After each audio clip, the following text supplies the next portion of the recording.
Over all match के stats देखें तो बाबर आजम ने बहुत ही पुअर कैप्टनसी का मुजाहरा किया है भारत के खिलाफ और उनको पहले बैटिंग देने का फैसला पाकिस्तान के लिए नुकसानदेह साबित हो सकता है। बाबर और आपके साथ इतने कोचेज हैं, बैटिंग कोच हैं, मिकी आर्थर हैं, ऑनलाइन कोच, नायाब कोच जो अस्सलाम वालेकुम नाज़रीन, welcome to sports JK, this is Javed. जी नाज़रीन, तो बात करते हैं पाकिस्तान और इंडिया के दरमियान कल वाले खेले जाने वाले मैच की, जो बारिश की वजह से रुक गया था। आज दोबारा वहीं से शुरू होगा और तकरीबन इंडिया को 26 ओवर बकाया हैं जो इंडिया ने अपनी इनिंग्स मुकम्मल करनी है और वो तकरीबन 142 रन है और उसके दो खिलाड़ी आउट हैं। अगर देखा जाए तो इंडिया वालों को एज हासिल है और वो आएंगे और फ्रेश होकर दोबारा अपनी इनिंग्स स्टार्ट करेंगे, तो तकरीबन 300 सवा 300 तक पाकिस्तान के खिलाफ वो टोटल बनाने में कामयाब हो सकते हैं। जी नाज़रीन, तो ओवरऑल मैच के स्टैट्स देखें तो बाबर आजम ने बहुत ही पुअर कैप्टनसी का मुजाहरा किया है भारत के खिलाफ दोनों मैचेस में।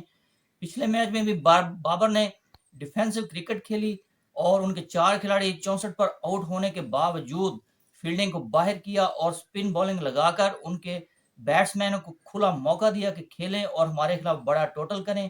और इस मैच में भी टॉस जीतकर पहले बैटिंग करने की दावत देना ये सरासर गलत कैप्टनसी है और गलत फैसला था और उनको पहले बैटिंग देने का फैसला पाकिस्तान के लिए नुकसानदेह साबित हो सकता है। बाबर आजम को चाहिए कि पिच को अच्छी तरह रीड करें। आप भी क्रिकेट खेल रहे हैं काफी अरसे से, श्रीलंका में तकरीबन 2 अढ़ाई माह हो गए हैं क्रिकेट खेलते हुए आपको, और आपके साथ इतने कोचेज हैं, बैटिंग कोच हैं, मिकी आर्थर हैं, ऑनलाइन कोच, नायाब कोच जो आपने बड़ी मुश्किल से उनको परचेज किया है, तो आपने किसी से मशवरा भी नहीं किया और आपने बैटिंग करने का इंडिया को कह दिया और खुद बॉलिंग के लिए चले गए। और इंडियन जो शहीनशाह अफरीदी के नाम से खौफजदा थे, जो शहीनशाह अफरीदी उनके लिए हवा बने हुए थे, और वो हवा खुद अपने आप को खा गए सिर्फ एक गलत फैसले की वजह से। शहीनशाह अफरीदी से बॉल ही नहीं हो पा रही थी, कभी वो लेग स्टंप पे करवा रहे हैं, कभी वाइड कर रहे हैं, कभी ऑफ बॉलिंग करवा रहे हैं, और शहीनशाह अफरीदी को ठीक ठाक मार पड़ी है कल, और ये सिर्फ एक बाबर के गलत फैसले की वजह से है।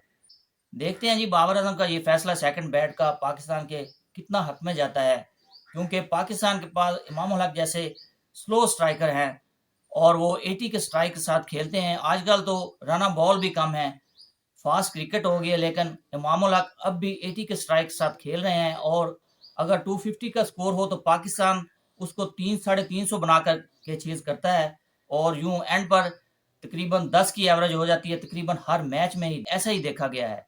जी नाजरीन, तो देखते हैं कि इंडिया अब कितना टोटल देता है पाकिस्तान को और बाबर आजम एंड कंपनी उसको कैसे चेज करती है। होप सो, अल्लाह करे कि पाकिस्तान ये मैच जीते। जी नाजरीन, तो अब तक के लिए इतना ही। मजीद स्पोर्ट्स अपडेट के लिए मेरे चैनल को कर दें लाइक और सब्सक्राइब। अल्लाह हाफिज़।